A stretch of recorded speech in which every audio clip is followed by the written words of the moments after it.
Saudi Arabia. Not the place most people imagine when they hear Mount Sinai. For centuries, tradition pointed toward the windswept peaks of the Egyptian peninsula.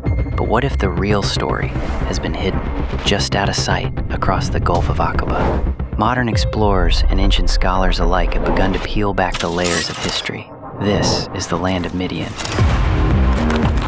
where Moses fled from Pharaoh, where he married into Jethro's family, and where, according to the earliest biblical accounts, he encountered the burning bush. It was here, pioneering figures like Ron Wyatt braved closed borders and real danger in the 1980s. 3 Americans came home Monday night. Ronald Wyatt and his sons landed in a Saudi Arabian jail. They entered Saudi Arabia illegally, searching for the site of the biblical Mount Sinai. Wyatt's journeys at great personal cost helped shine a global spotlight on these hidden valleys and sparked a new wave of research and adventure. Today, his effort is remembered as a turning point. For decades, Saudi Arabia was a guarded, secretive kingdom. Visiting any biblical site was nearly impossible, closed off, with little chance for outsiders to see what lay beneath these sands. But in just the last few years, everything has changed. Ancient towns like Al-Ula now share space with futuristic projects and bustling tourist corridors. Our mission, trace the very route of the Exodus, site by site. We'll stand at the shores of the Red Sea near the Gulf of Aqaba, looking toward Egypt and imagining the parting of a sea. Ahead are the Split Rock of Horeb, the golden calf altar with its haunting Egyptian petroglyphs, and then the hard ascent to the altar of Moses, Elijah's cave, the Plateau of the Elders, and finally, the thunder-scorched summit of Mount Sinai itself. These places are more than stones. They are the fingerprints of a journey that changed the world. For us, this is not just a search for sites. It's an expedition into the archaeology, the story, and the soul of the Exodus. A new chapter is unfolding, one where ancient faith meets modern discovery. The journey is real, the evidence ready to be seen, and the road, at last, is open.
There it is. That is incredible. Coming right up on it. Gonna come right underneath it. Look how big that is.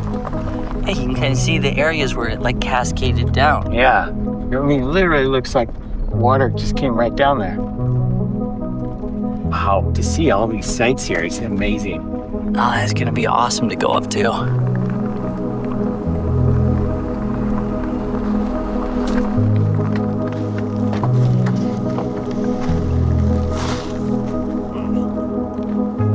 people quarreled with Moses and said, "Give us water to drink." Then the Lord said to Moses, "Go out in front of the people. Take with you some of the elders of Israel, and take in your hand the staff with which you struck the Nile, and go. I will stand there before you by the rock at Horeb. Strike the rock, and water will come out of it for the people to drink."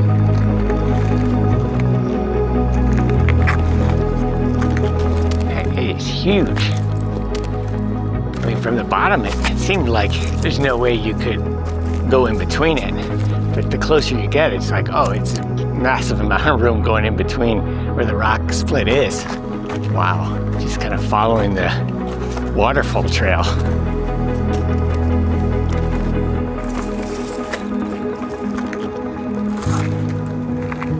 One of the things for us is like when you come to these places, we've traveled to many holy places around the world, and from Israel to John, his cave in Patmos. And when you're there, one of the things that I do, at least, is I always imagine like what it would have been like right there, right during that time. The heat that they would have been feeling, all the things of nature, like all the senses come alive. When you're reading it, you can imagine, and you imagine in your mind, but then when you're actually here, you can you can feel the heat, you can hear the sounds of the desert, and what it must have been like, when they were complaining to Moses that they had no water, saying, "Have you brought us out into the desert to die of thirst?" Because they've just come from the oasis, and now you're here, and then the rock is struck and pours out this water. So you're seeing miracle after miracle. It's just incredible. You just think about how it would have been, when boom, that happened, and here it is. So it's right at the spot. You can really see the cut right through it. I mean, it just towers above you where the crack actually goes. You just see it just way up there. Struck it, bang. Just made our way through the crack here. Just look at the size of it. I mean, this is over an arm length. There's a little kind of trailway that goes through. You really kind of also see how the water, pours down. It's very evident on the front. This is like you also see kind of stream patterns going all the way down from the side as well too. Almost like a little cleft there. I mean, it's something to see. And it just stands like over this whole valley.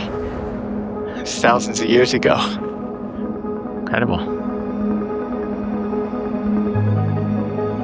That's the altar built in dedication to the victory over the Amalekites.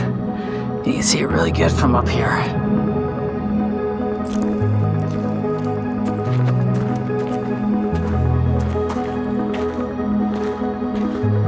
Heading to the altars, and which can still be seen, and you can see the rocks stacked up along here, which is really close. You can see the split rock behind us, and then these are the altars to honor God for the win over the Amalekites, where Moses was on the side of the hill watching the battle, and as his arms were raised, As long as Moses held up his hands, the Israelites prevailed. But whenever he lowered his hands, the Amalekites were winning. When Moses' hands grew tired, they took a stone and put it under him, and he sat on it.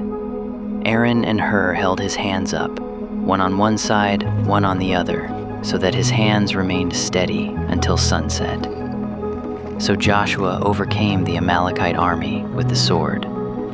And Moses built an altar and called it, "The Lord is my banner." He said, because hands were lifted up to the throne of the Lord. Wow. That's incredible.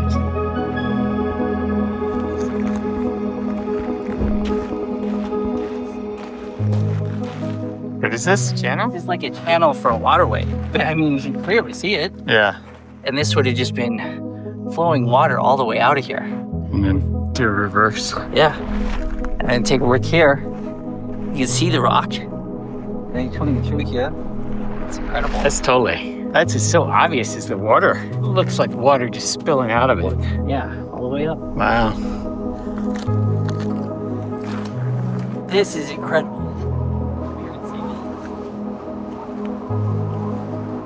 So where would you have millions of people have to be? Wow. Look at that valley. Yeah. Come here, look at this. You see that riverbed drains all the way out, and then look down there. You see that? Yeah. You see that? And then it flows right on through that whole valley, and that would have just been filled with the Israelites.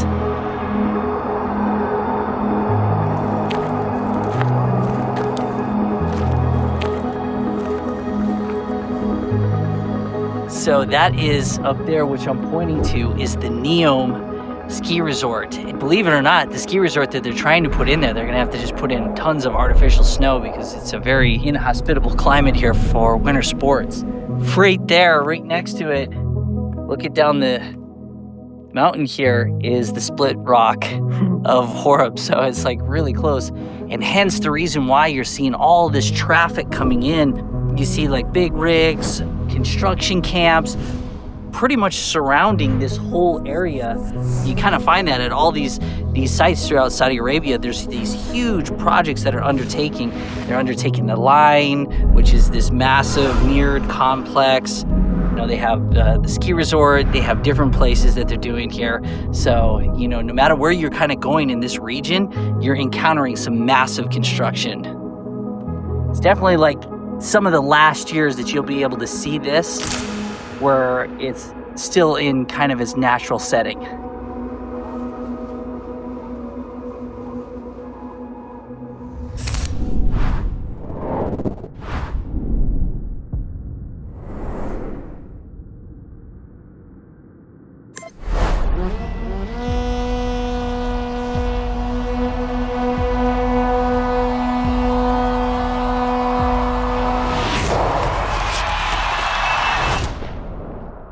When the people saw that Moses delayed to come down from the mountain, they gathered around Aaron and said, "Come, make us gods who will go before us.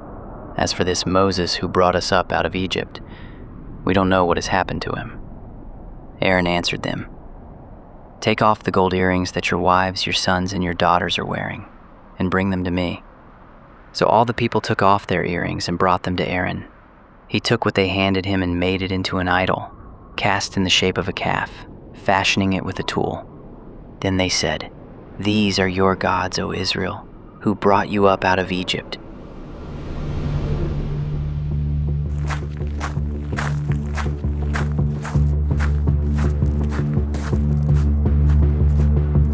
We're right at the site of the golden calf, and you would have seen where the altar was. And we're gonna take a look at these petroglyphs around here. And one of the things is you can see on this side here, where you're seeing it where people are dancing, really well preserved. Look here, okay. So you're starting to see the first imagery of things. And then in here, look at this. Look at how nicely defined those are. And then even this here, you can see there's probably trying to do some sort of preservation technique or take a cast of it, but you can see this done in the fashion of a bowl right along there. I mean, look at this. You actually see more as you get closer. You see the detail, how this one's kind of fainted right there. It's like almost to the side. You see this here. There's another one. They're everywhere. They're in like nooks and crannies. They're underneath. You know, you can't even see all of them unless you come really close. And then you can see up there, and up there would have been the top altar. If you go up there and look, and you can see another one. Look at these two opposite here. You have one right here. Look at how defined that is. You can see one down below it as well too, one there. So these are like painted all along here. You see them here, you see them here. So there's so much archaeological evidence here that there was something very significant happening with bulls. The amount of detail that's on these rocks and the paintings on these rocks, it's not like, oh, you know, I have to really you struggle to see. It's like you really, really can see it. It's very plain, and they're all over. The whole side of it is just golden calf, golden calf, golden calf. Wow. And there's like, you'll see them on the top, you'll see them. I know, look at right up there. I know, they're everywhere. It's like right there, those two. I mean, yeah, it's just amazing. And then you look up over here, and the darkened area up there is where Mount Sinai is. 3 interesting things you can see right from this perspective here. You can see first the altar for the golden calf right in front of us here. Then you look upwards towards this first mountain, and there is one small cave, is the cave of Elijah. And then right above that, you can see the blackened peaks there. That's the part where the cloud would have come down and Moses would have went up and met with God and brought down the commandments. Oh, look at this, right there. Take a look here. We're going up to this one. Look at that. There's one up here, right here. That's the back side of the bowl. Then there would have been something over here. One of the possibilities as well too is that the golden calf is you would have all these different altars, and as you see different religions around the world, they'll oftentimes take idols and they'll move them from like station to station. So they might have had all these different altars that were dressed up with it, and then moving the golden calf and moving it from altar to altar to altar. Look at this. This is all just people dancing. Petroglyph here, obviously a recurring theme here, either people dancing, bulls, all around this whole valley area.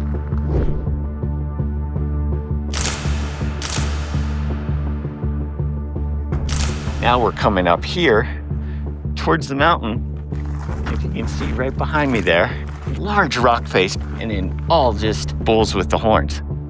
This is probably one of the more better quality ones. Yeah. Like this one in itself. If you see in Egypt, it's same exact way. You see the people underneath the calf and they're like worshiping it. You always see like groups of people before. You've seen that time and time with the Egyptian. Right here, have somebody underneath. The Saudi officials have been asked, they're like, have you seen any of these other type of petroglyphs around here or anything like that? And there is no other evidence anywhere else in this area, in the land of Midian, where they were, showing like the worship of cows like this. I mean, it's really just prevalent. All this symbolism that they've put here. And this is going right up to Mount Sinai.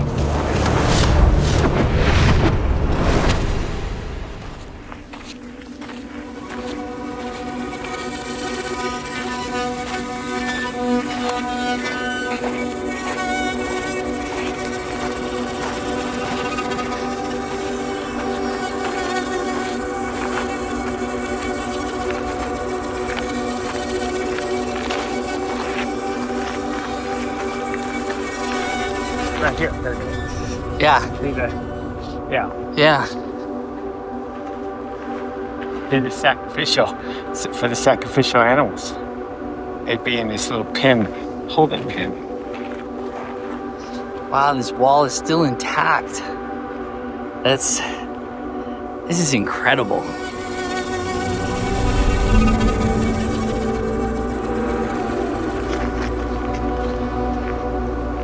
Then Moses built an altar at the foot of the mountain and set up 12 pillars representing the 12 tribes of Israel. He sent young Israelite men, and they offered burnt offerings and sacrificed young bulls as fellowship offerings to the Lord. Moses took half of the blood and put it in bowls, and the other half he sprinkled on the altar. Then he took the book of the covenant and read it to the people. They responded, "Everything the Lord has said we will do, and we will obey." Moses then took the blood, sprinkled it on the people, and said, "This is the blood of the covenant that the Lord has made with you." And Moses went up the mountain to meet with God, where the glory of the Lord settled on Mount Sinai.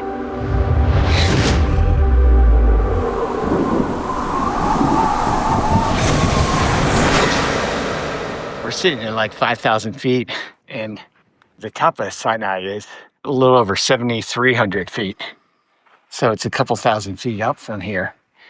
we're just looking at what our line. line will be going up there. You kind of see some of the boulders right when you see it. Yeah, and then you follow the far right pillar. So you kind of adjust yourself to that as you move up. That's where we begin. Straight up. Nobody else is here. First leg of the journey, Elijah's cave, then the plateau, then to the summit.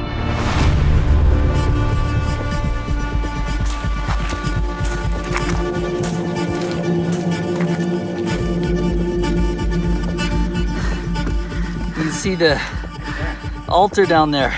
Yeah. To your right. Right below this sheer face. Yeah. Sheer right above us. Steep. Totally manageable. It's nicer, obviously, when you get a little wind coming in.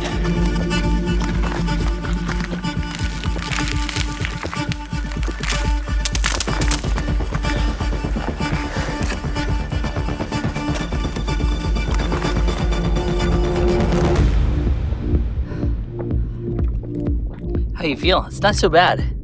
It's just the heat.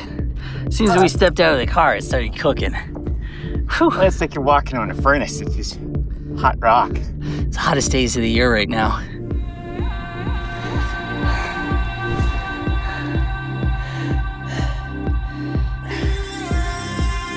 you go. As we're also following the news in the world, there's a massive strike on Iran today. And neighboring countries have been seeing the salvo of rockets going to Israel. And today we just heard that they struck the nuclear reactors in Iran. And we feel about as removed as possible. As we're hiking up here. It is.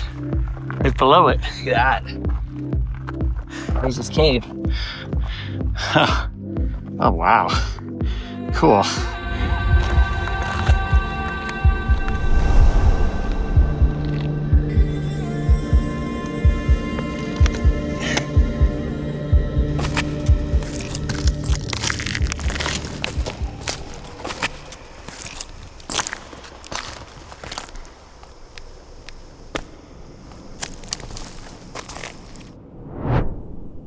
More than half a millennium separates the footsteps of Moses from those of Elijah upon this mountain.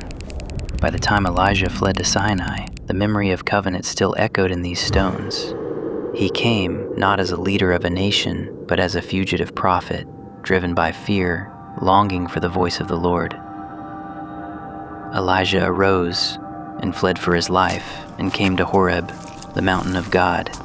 He went into a cave and spent the night there. And behold, the word of the Lord came to him. "What are you doing here, Elijah?" And the Lord said, "Go out and stand on the mountain in the presence of the Lord, for the Lord is about to pass by." A great and powerful wind tore the mountains apart, but the Lord was not in the wind. After the wind, an earthquake. After the earthquake, a fire, but the Lord was not in the fire. And after the fire came a gentle whisper. And when Elijah heard it, he wrapped his face in his cloak and went out and stood at the mouth of the cave. Even as time and empires shifted, this cave remained, a sanctuary for the faithful, a place where the noise of the world falls away, and only the still small voice remains.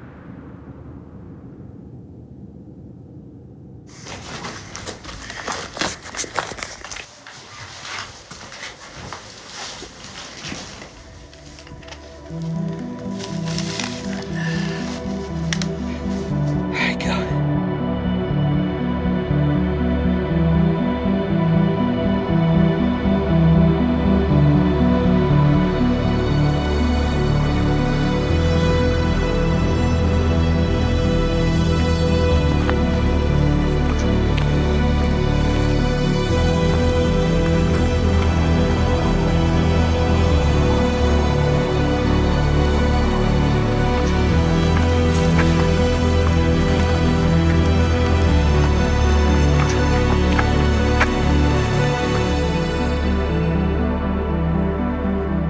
Look at this. There you see it. Sinai just behind there with its distinctive, very dark rock that surrounds. We've been kind of traversing along this steep area coming up from Elijah's cave, but now we're gonna turn the corner. We'll be looking down into the plateau.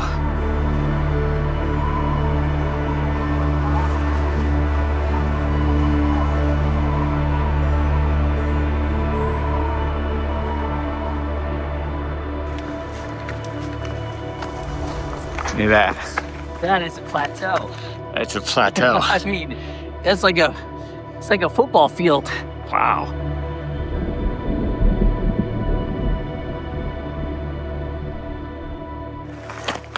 I mean, it's just flat. Look at that.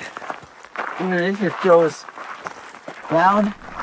And this is where they came before the Lord, the 70 elder. They ate and they met God. They said it shone like sapphire stones across there.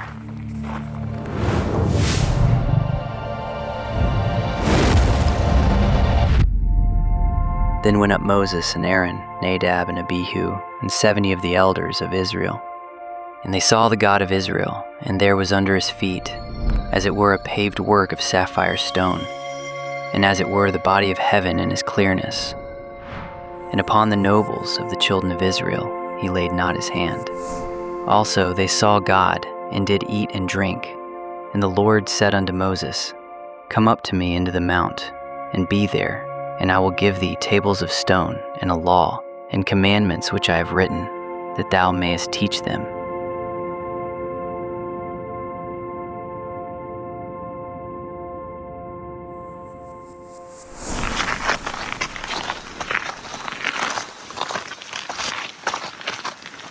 Yeah, imagine this. Being right here, where the elders would have been, and the people below, Israelites below would have seen, thick clouds, lightning, thunder, just this incredible scene. The Lord just setting upon this. And you can't help but see the peak is dark. I mean, the fact that this is just exactly as they said, I mean, it works out perfectly. And then you're just constantly looking up at the mountain.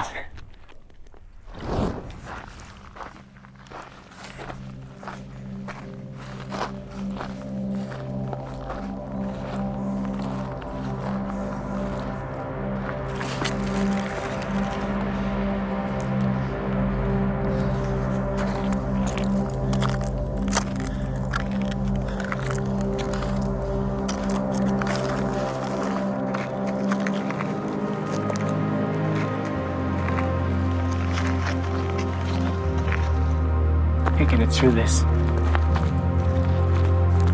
blackened section now. Some of it just looks completely charred, like there's a forest fire. It kind of has that feeling.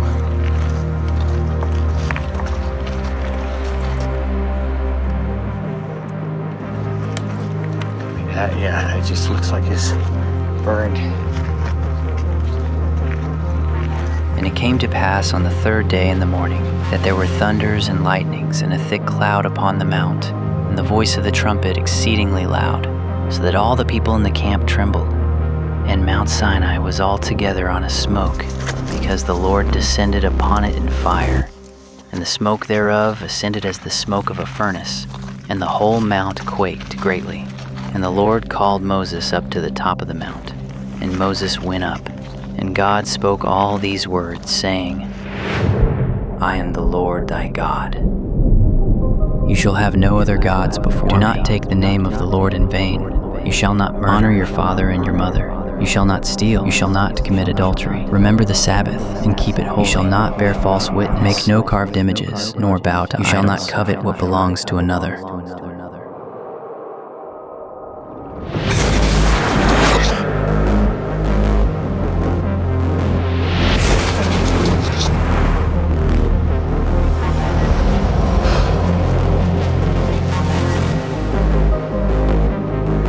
And he gave unto Moses, when he had made an end of communing with him upon Mount Sinai, 2 tables of testimony, tables of stone, written with the finger of God.